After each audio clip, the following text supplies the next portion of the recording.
Well, good morning again, everyone, and thank you for being with us. And today, uh, the song "Fools Rush In Where Wise Men Dare Not Go" kind of comes to mind because today we're going to jump into to the impossible task of defining the ineffable.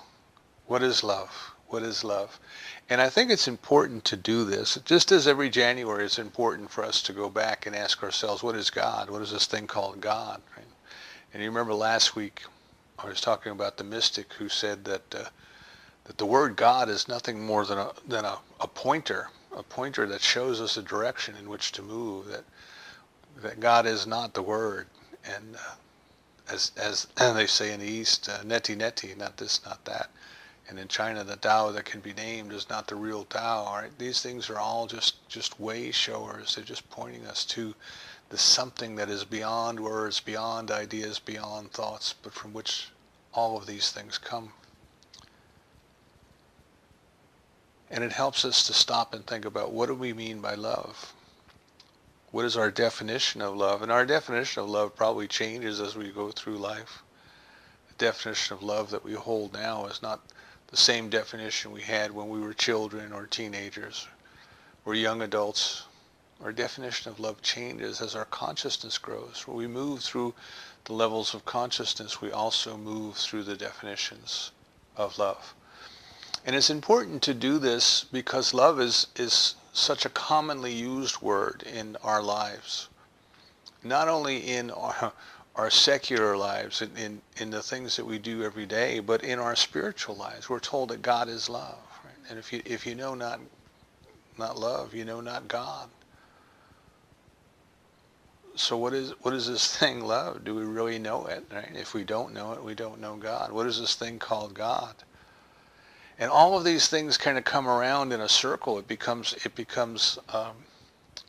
circular talk. It becomes one thing defined in terms of another.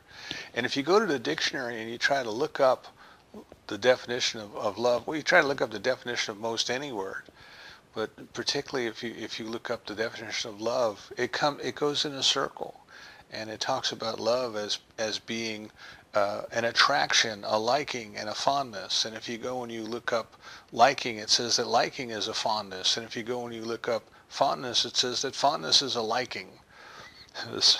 So they've gone in a complete circle and said nothing.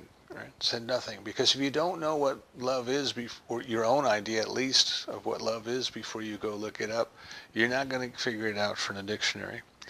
So I think it's important that we understand the limitation of our language. Language is just an audible symbol. That's all it is. It's just an audible symbol. And it kind of points to a concept. It points to an idea. And and we as human beings, we tend to, I would say mistakenly, we tend to mistakenly believe that if we use the same word, we must have the same idea of what that word means. We tend to do that. So when I say love, then obviously everybody who hears that word love must understand exactly what it is that I mean. And of course, that's the farthest thing from the truth. When I say love, everybody's got an entirely different idea of what that means, because their concept is their own. The word may be the same, but their concept is their own. Give you an example of how silly this is. Remember when we were talking about the levels of consciousness as it applies to religious thought, or to spiritual growth, perhaps is another way to put it, is at the first level is the level of the orthodox, or the fundamentalist level. And that level is about rules and regulations and following commandments, and its whole motivation is to try to please the people in power. Whatever the behavior of the people in power says is the thing to do. That's what people at level one try to do. Uh, and there's a time and a place and a purpose for that, and there's nothing wrong with that. I'm not putting it down. I'm just saying there's another level beyond that, and the next level beyond that is the Gnostic level. And at the Gnostic level, the soul is kind of reaching for a deeper understanding. Yes, it's, the things that I was told at level one may or may not be true. The things that I was told at level one may or may not be good. I need to I need to take ownership. I need to wrestle with these ideas, and I need to make them my own. So the Gnostic is not so much interested in authority, what those who are in a position of authority say is so. The Gnostic is very much interested in, well, how would I know that? How would I prove that to myself? So you can see right away that there's going to be kind of a struggle between the two camps of thought. That the fundamentalists are kind of afraid that when the Gnostics come up with a different understanding or a different definition of something than what the fundamentalists have, the fundamentalists will believe, well, their way is the right way and the only right way, and the Gnostics are therefore wrong and heretics, and we need to save their souls by burning them at the stake. That's the kind and loving thing to do. I mean, I told you in the email, the talk might be silly today, but that's kind of the way human consciousness works. If I don't agree with it, we need to kill it for its own good. So what happened is, as the early Christian church was forming, you have a level of consciousness that wants and needs the dogma and the creed, and you have the level of consciousness that is more Gnostic and wants to figure out for itself, how will I know if these things are true? And then, of course, you always have the mystical level of consciousness, which is just into the oneness and the beingness and the isness and the bliss. So the level one folks, well, they kind of were more of those. Excuse me when I get a drink of water. And they were trying to figure out, well, how are we going to flush out these heretics? How are we going to flush out these Gnostics? How are we going to tell them when they come into church on Sunday? Because they didn't wear a special costume or anything. They didn't have tattoos or anything on their forehead that said Gnostic. So this is the plan they came up with. The plan was the Apostles' Creed. Now, if you grew up in a Christian church, you learned the Apostles' Creed. We all learned it as children. I believe in God, the Father Almighty, the Creator of heaven and earth. And that was kind of supposed to be an acid test of belief, because the people who constructed this believed that the Gnostics would not be able to stand in church and utter those words because they didn't believe them. They had a different understanding of them. And of course the Gnostics could. The Gnostics could stand there and utter those words because the concept beyond the words was different. It was their own. So both of them could say, I believe in God, the Father Almighty, and they could have a totally different understanding of what that meant. Language is very limited. One time I was in a used bookstore in Chapel Hill, North Carolina. Wonderful used bookstore there on Franklin Street. I think Charles Kuralt, the journalist, his brother ran this bookstore. And I was in there and I found a book in German, and it was a science fiction book that I had wanted to read, and here it was in German. Well, I didn't read German, I didn't speak German, but I'd always wanted to. So I kept looking through the bookstore, and I found an English to German dictionary. So I got the two of these. It was like a treasure hunt for me. I got the two of these for like $1. And I went home and I thought, this is going to be great. So what I'll do is I will just take the sentence, and I will look up each word, and I'll go to the dictionary and I'll look up the definition, and I'll write the definition down, and then I will figure out what that sentence means, and I will do it one sentence at a time, and I will read the whole book doing this one sentence at a time, one word at a time, and by the time I'm finished the book, I'm going to know how to speak German. That was another one of my bright ideas. So I spent, 2 or 3 weeks on the first sentence, and I couldn't get it.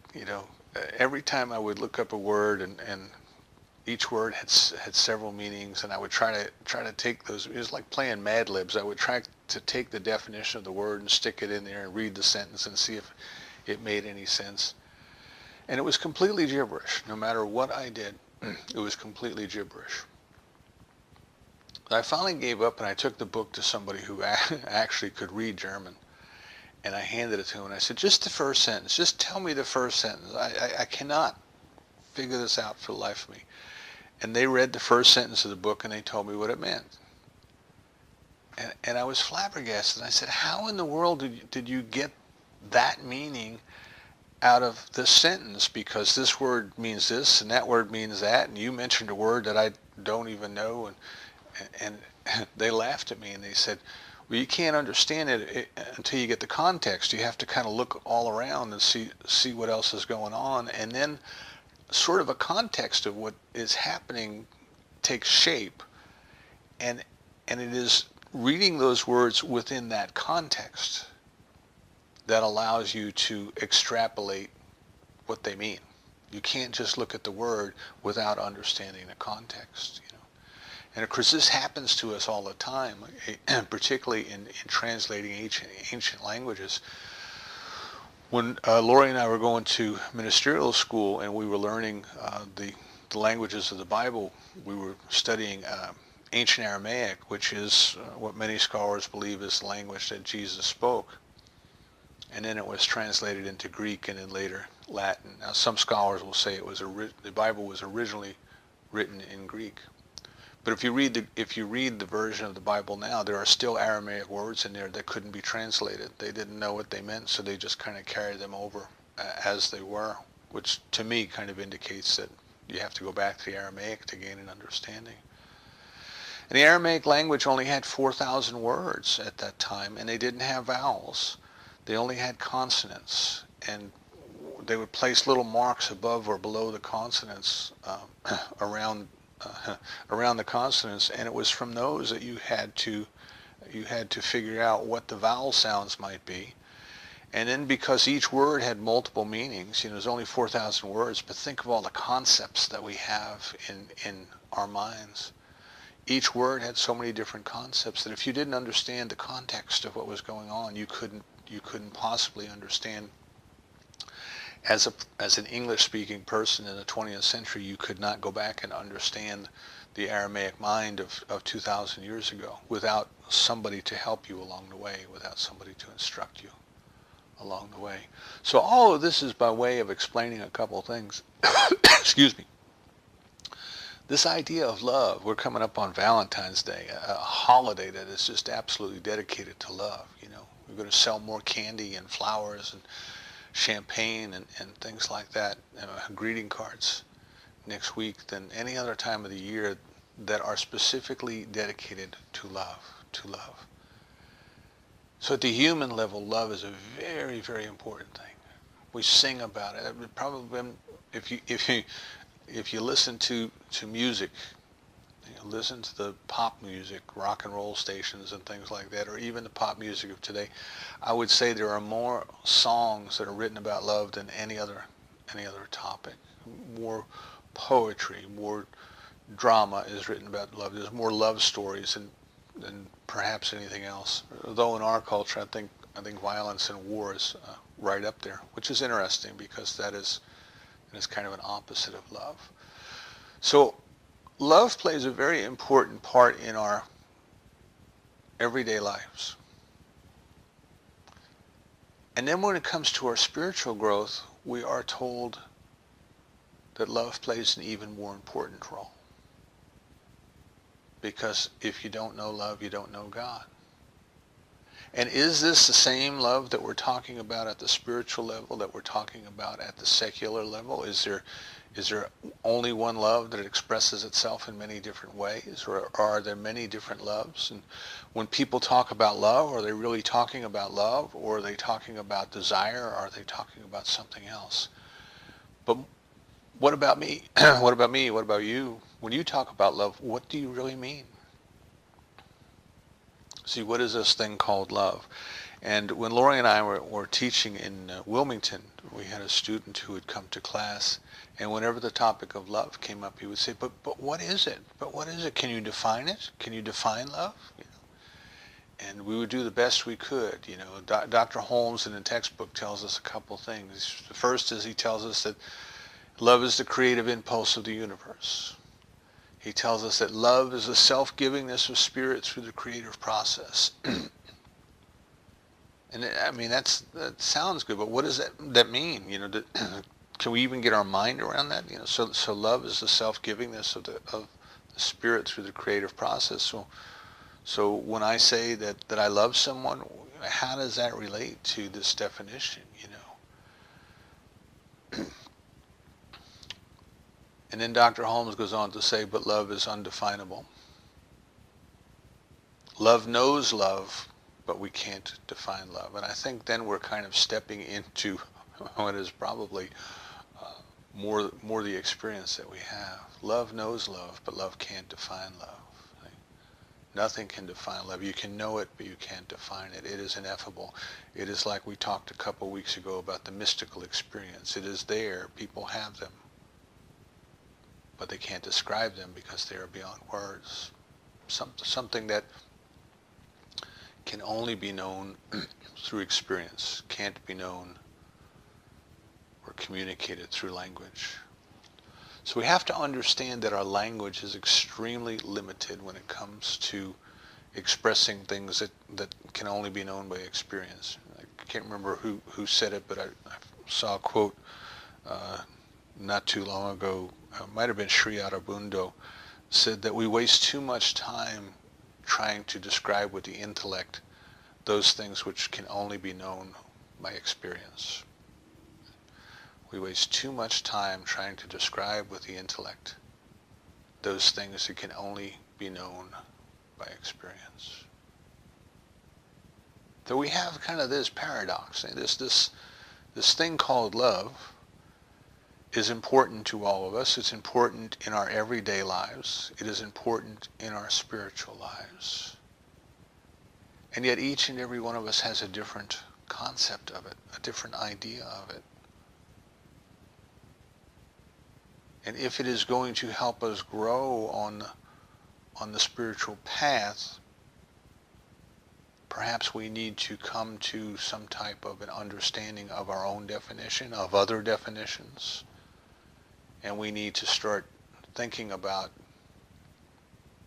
how our definition guides our lives, and if a different definition would help us to grow and to help us experience our relationships at a different level. So that's kind of the introduction to why we want to talk about this. Why is it so important, you know?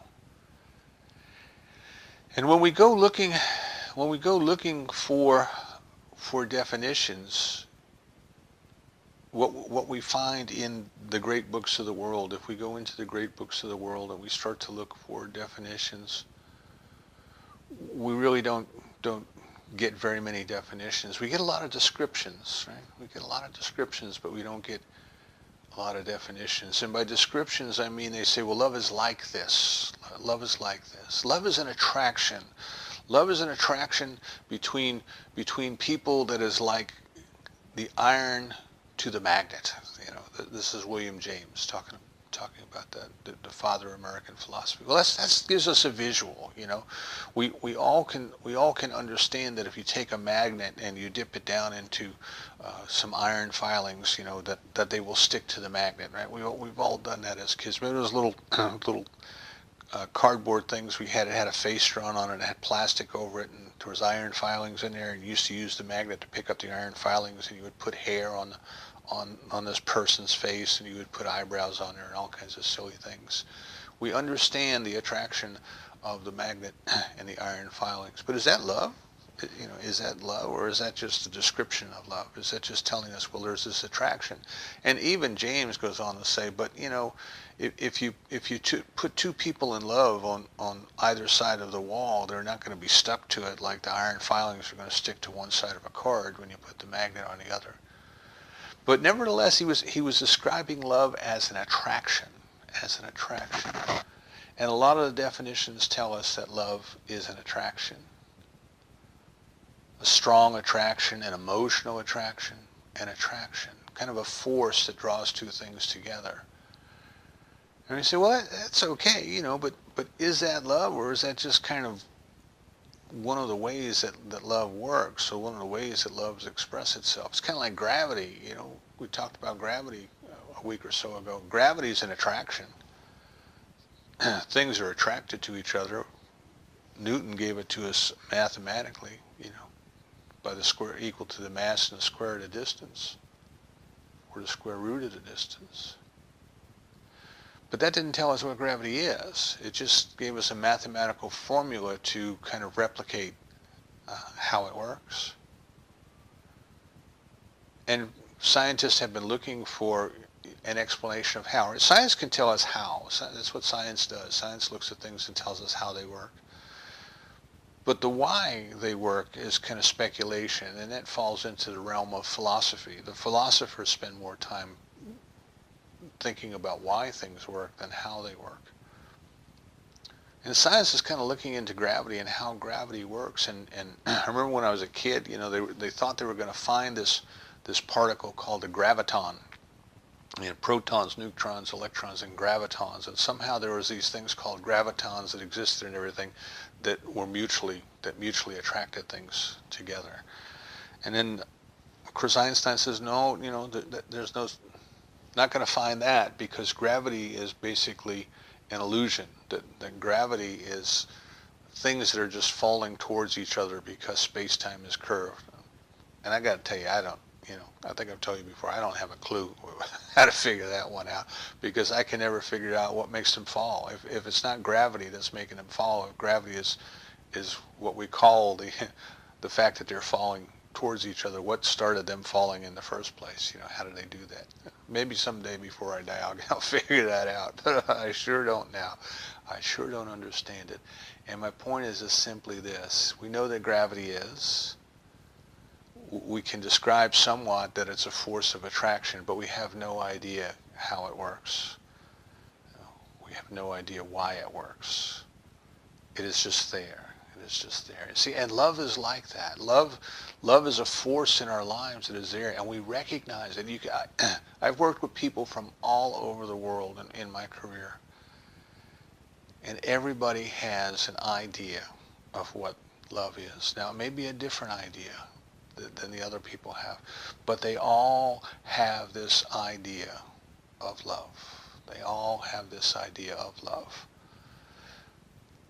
But what is love? See, what is love? Can we define it? And in some cases it functions as an attraction. It expresses itself as an attraction. But is the attraction love, or is that just an aspect of love? You see. So the philosophers, and they kind of go around and around and around when they're trying to deal with love, even in the synopticon of the great books, when we're talking about trying to summarize what all of the great books of the Western world say about love. They say, well, before we get into the definition of love, let's talk about some of the aspects. And they talk about the aspects for maybe 15 or 20 pages, and then for a paragraph they try to give a definition and then close, because it's undefinable. It's undefinable. And yet we have to have an understanding of it if we were to grow, because God is love. And to the degree that we are growing into a deeper experience of love, we are growing into a deeper experience of God. So the great minds kind of agree that love takes many forms. There's a multiplicity of love. It takes many forms. There are many different types of love, if they want to categorize that. You know, we have stages of love. Psychologists will give it. We have infantile love. We have parental love. We have buddy love. We have adolescent love, and then we have mature love as the steps of love that they give to us.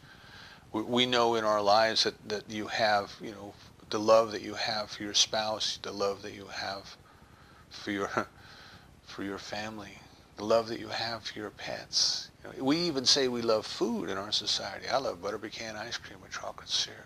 Some people love pizza. We have the love of our country.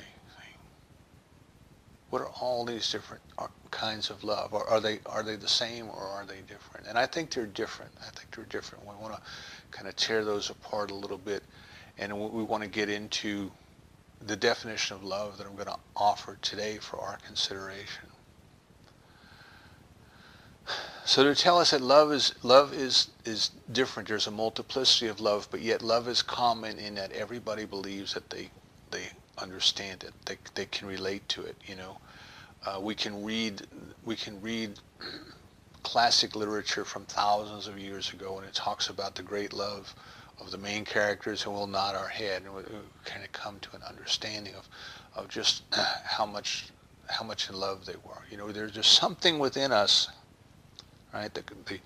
The context of what love is already within us. There's something within us that already has an idea of what this is and what this means, and we can nod knowingly.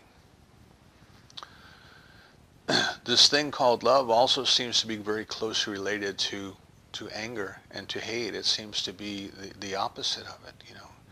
And there's times in human emotions where people swing back and forth. You hear of love-hate relationships, you know.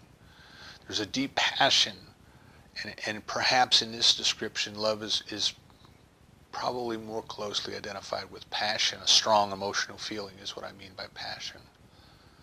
So on the one side, the pendulum swings, and that strong emotion expresses itself as what the individuals consider to be love, and it swings the other way. And it expresses itself as anger, or it expresses itself as hate. And I don't think that is what we're talking about either when we're talking about spiritual love. Yes, there can be a strong passion, a strong desire, a strong feeling of wanting to be in the presence of God, right? Don't seek God unless you're seeking God as you would a pond if your hair was on fire. That definition of passion, the passion to be with God, the passion to know God, certainly that is part of it, but that is not love. That in itself is not love. That is kind of a motivation for love or desire. And that's another definition that, you know, that we are offered, or another aspect of love that we are offered is that it is something we desire, it's something that we want, you know. The attachment that we feel is this attachment of longing or wanting, you know, or craving. And we have to, and in that regard, you know, the great thinkers tell us that love is an appetite. Love is an appetite. And I think that misses the boat. I think it may describe human experience, but I think it kind of doesn't quite do the job of getting to where I think we ought to be with love. You know, so think of this: your body needs to eat, and the way your body tells you to eat is you get an appetite, you get hunger. Your body needs to drink, and you get an appetite you call thirst. And in this regard, these appetites are good because they motivate you to go and do something that is good, something that you need to do. Now, what you eat and what you drink, that's another story, right? You can fulfill that desire in a way that's not necessarily good for you, but the desire itself might be a pointer in leading you towards something that's good. But I don't know that we can just consider love at every level to be an appetite. Certainly at some levels it is. Certainly at some level it's a hunger of sorts. You know, we want something, and we long for it, and we confuse that and we call that love. So I think we got to clear it up a little bit. So desire in itself, you know, a wanting of something or an appetite for something, you know, that's an attraction. But I don't think that that's what I would call love. I think that that's an attraction. We come into this this idea, you know, that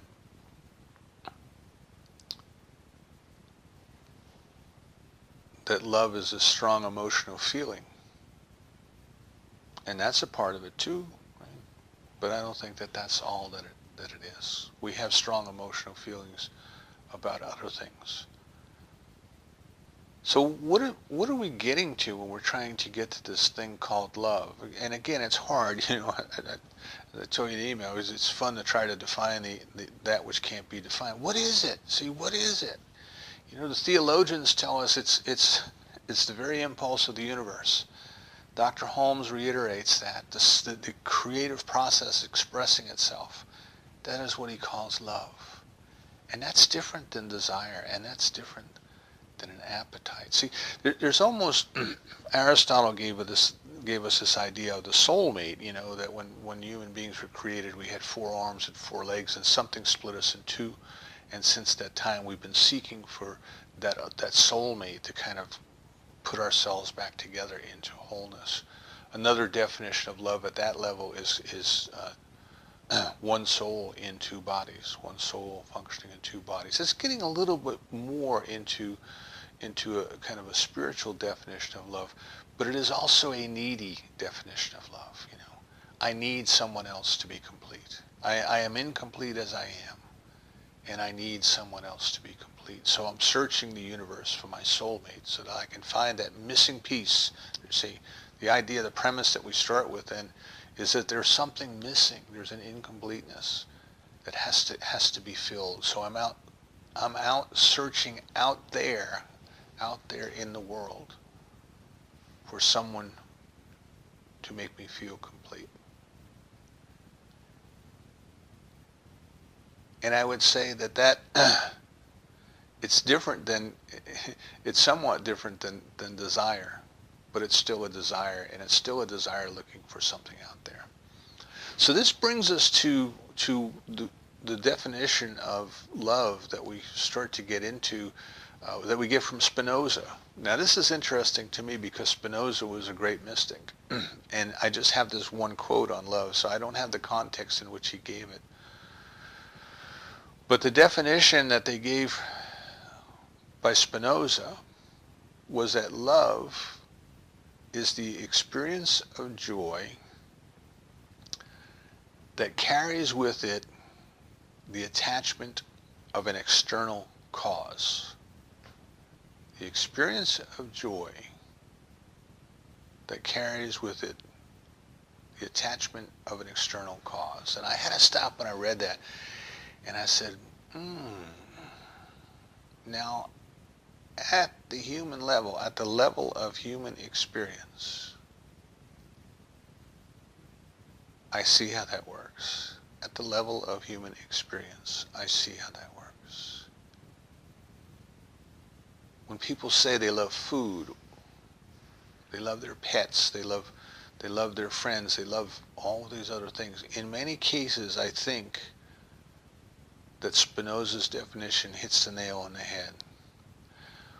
When they are with these people, when they are with these animals, when they are with the food that they love, they are experiencing joy. And they are associating the cause of the joy with that external thing, that other person, that other place, that other thing. I love, I love Paris in the springtime kind of deal, Well, why? Why do I love Paris in the springtime? Because I feel so joyful when I am there. I love butter pecan with chocolate syrup because I feel so joyful when I taste it. See, the things that we as human beings say in the context of human love are the things that we experience joy when we're with.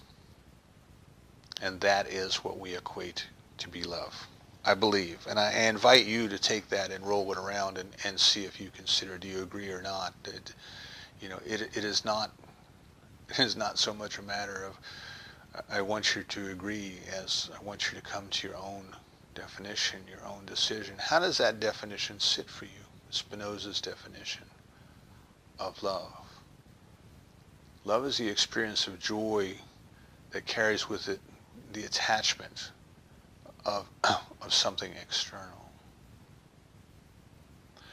And I think if you look at the traditional concept of religion, see, the love of God, then at that point you can see how that could even carry over to the love of God. See,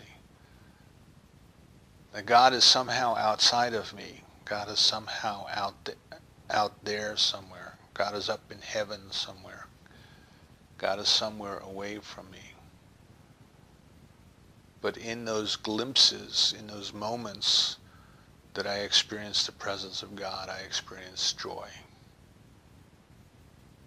And now the love of God might be equated to the joy that I experience attached to the external stimulus, which is God.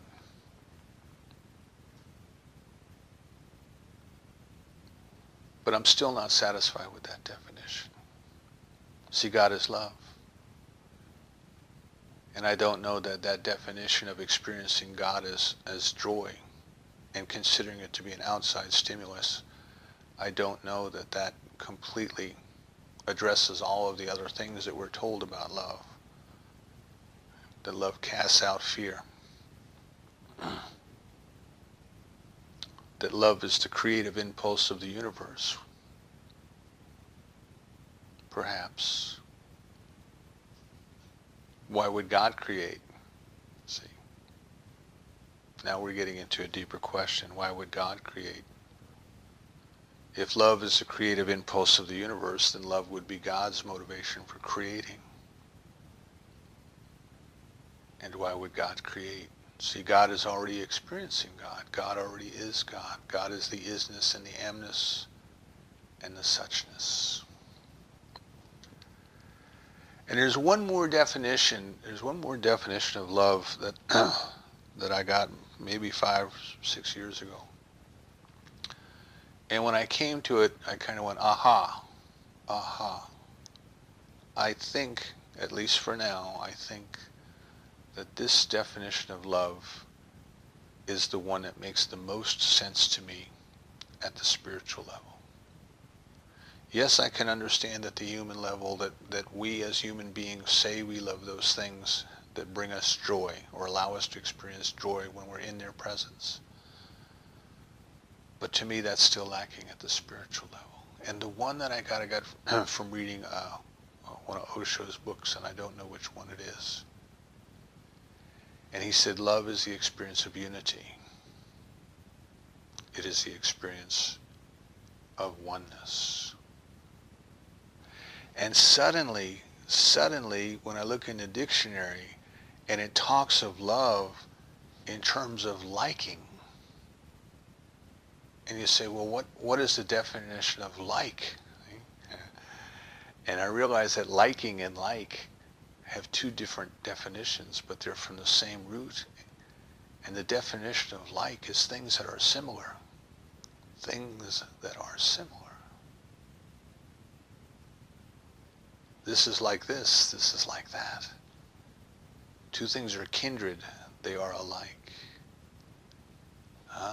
So this liking, perhaps this liking that the dictionary is talking about, maybe it is realizing the similarity, maybe it is realizing the oneness, maybe it is realizing the unity. So to me, the spiritual definition that love is the experience of oneness starts to take on a whole different meaning. Well, God is love. Well, see, God is one. God is the great singularity. God is the great unity of the universe, right? We go back through the multiplicity of all of the different people that we are as human beings. We go back beyond them and say, well, where did we come from? And out of the one comes many. Different than what we have on our money, which says out of the many one. Out of the one comes many. Out of this one God comes all that there is. So if we can go back beyond the costumes that we wear, the personas that we wear, the ego I that we think we are, if we can move back beyond them, we start to gain some sense of this oneness, some experience of this oneness. And that is what I truly believe we experience as love. So the people in my life that I say I would love, that I recognize as those whom I love, they're the people I feel one with. They are the people I can look in their eyes and I can move back. I can move back beyond the differences. I can move back beyond the personalities. I can move back and I can sense the presence of God within them. And that is what I experience as love. So we say then, Alrighty, well, if that's the definition of love, the experience of oneness, then how is love the creative impulse of the universe? How is this definition that Dr. Holmes gave us the flame, the very flame of the universe, he tells us? How is love the motive force of the universe? And what we have is we have the singularity, we have the unity, we have the oneness that wishes to experience itself in every way possible. So it creates the individualized expressions of itself that we recognize as all creation and that we recognize as us. So what we find then is that the singularity, the oneness, has kind of temporarily left the experience of oneness and gone off into this experience of the knowledge of good and the knowledge of evil, leaving the garden in the mythical terms, in the biblical terms. The soul, which is some part of the divine it created out of itself and individualized, has forgotten its unity. And it is in the process of remembering that, of rediscovering that, of searching for that. But the reason that it searches is because it already knows it exists. It already has that context, like my friend reading the German book to me. The soul already has the context in which it understands that it is part of the one. And this searching that we do, if we want to call it a desire, if we want to call it an appetite, however we want to consider it, this longing that we have is to re-experience that unity. And in the process, and in our own unique way, in going through life, and in making the decisions that we make, we develop a unique personality, we develop a uniqueness, and the divine gets to experience itself uniquely as us. So the creative impulse was to create, as the Kabbalah would tell us, to create something that is capable of receiving, something that had emptied itself out so that it would be capable of receiving. That is the soul. And then as it goes through eternity, it is constantly filling itself back up, constantly journeying back, constantly. Rumi says it's like the moth going to the flame. It does so even though when it reaches the flame, it will be entirely consumed, but it does so for that moment of bliss. And there is that within us that already knows, that has already experienced this love, that has never forgotten this love. It may be covered over, the memory may be cloudy, but it is there. And it is that within us which compels us to continue to grow our spiritual growth. Our spiritual growth is deepening our relationship, deepening our experience with the presence of God. How can I experience the presence of God today in everyone I meet and in everything I do?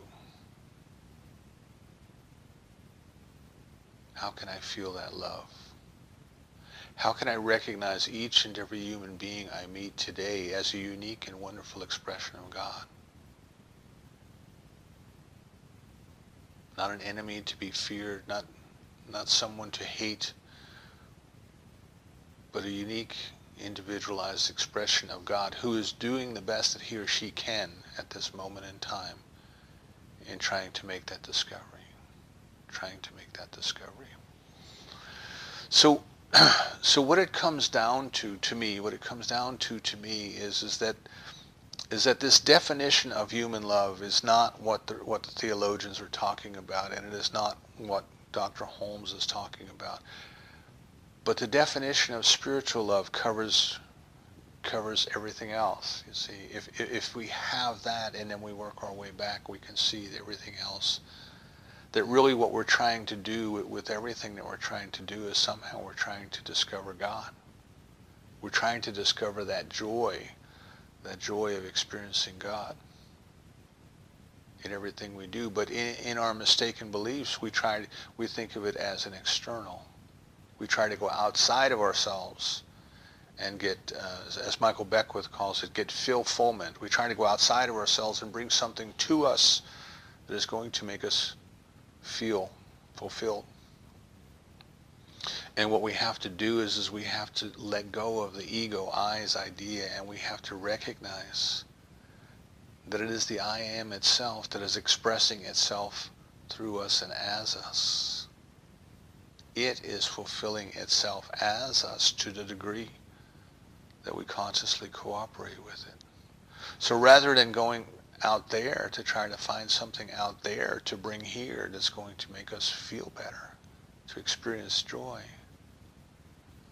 what we do is we open up something in here that allows the joy that is already there to flow through us, to each other, to each other. And in this respect, love takes on a whole new meaning, a deeper meaning, right?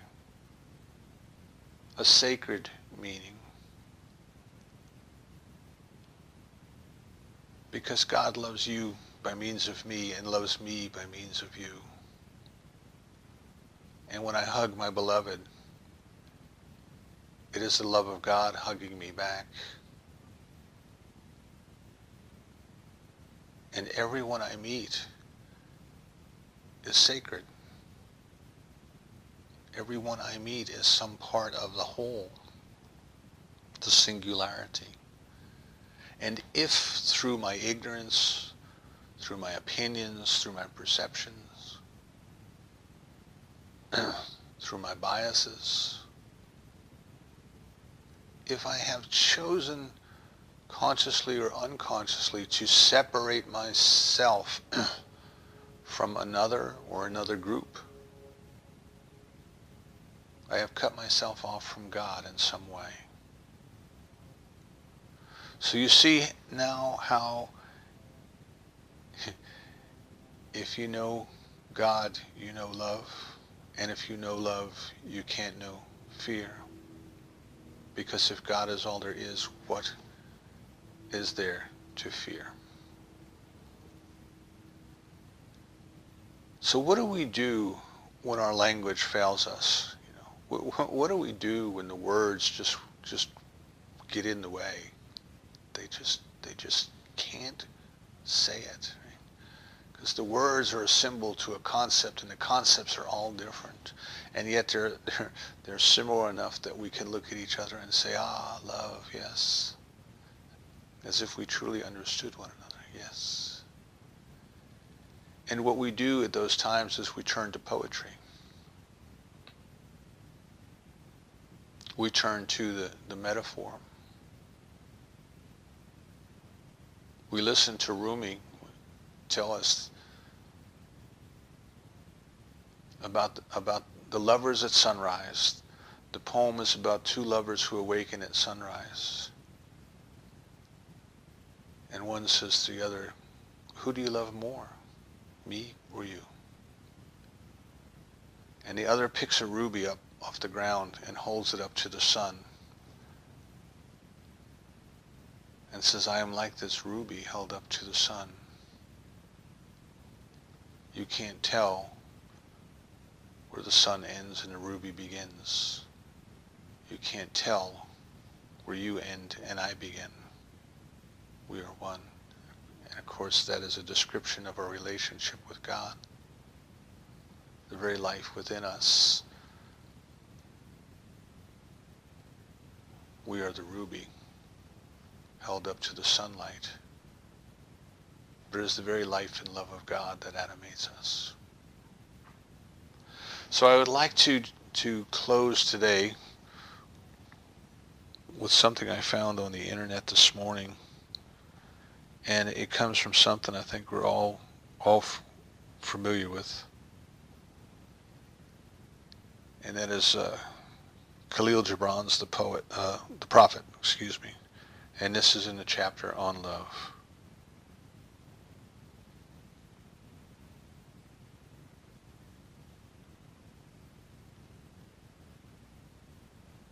And it goes to say, and I'm jumping in the middle of the paragraph. But if in your fear you would seek only love's peace and love's pleasure, then it is better for you that you cover your nakedness and pass out of love's threshing floor into the seasonless world where you shall laugh, but not all your laughter, and weep, but not all your tears. Love gives naught but itself, and takes naught but from itself. Love possesses not, nor would it be possessed. For love is sufficient unto love. When you love, you should not say, God is in my heart, but rather I am in the heart of God. And think not you can direct the course of love. For love, if it finds you worthy, directs your course. Love has no other desire but to fulfill itself.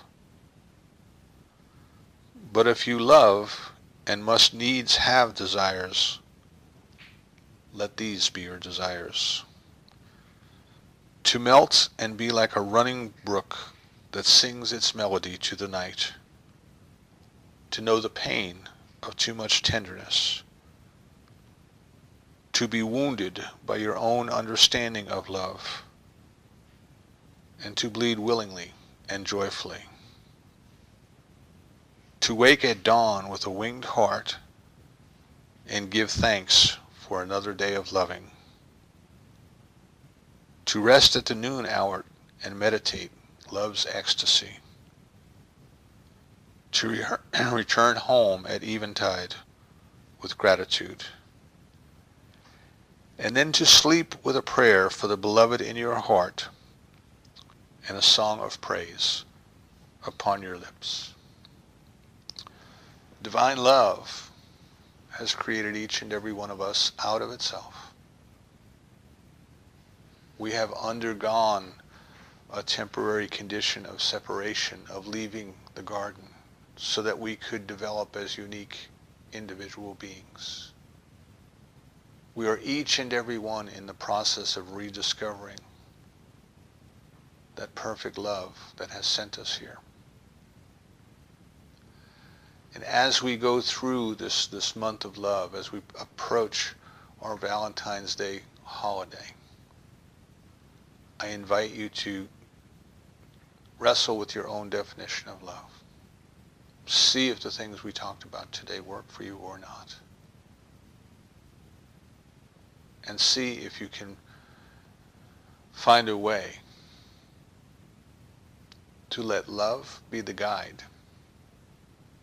to your spiritual growth. Whatever we do, does it give a greater expression to love? Does it develop a greater experience of the presence of God? And if so, we do it. The divine created us to learn how to love. Let's do the best job we can and make that our gift back to the divine. And so it is.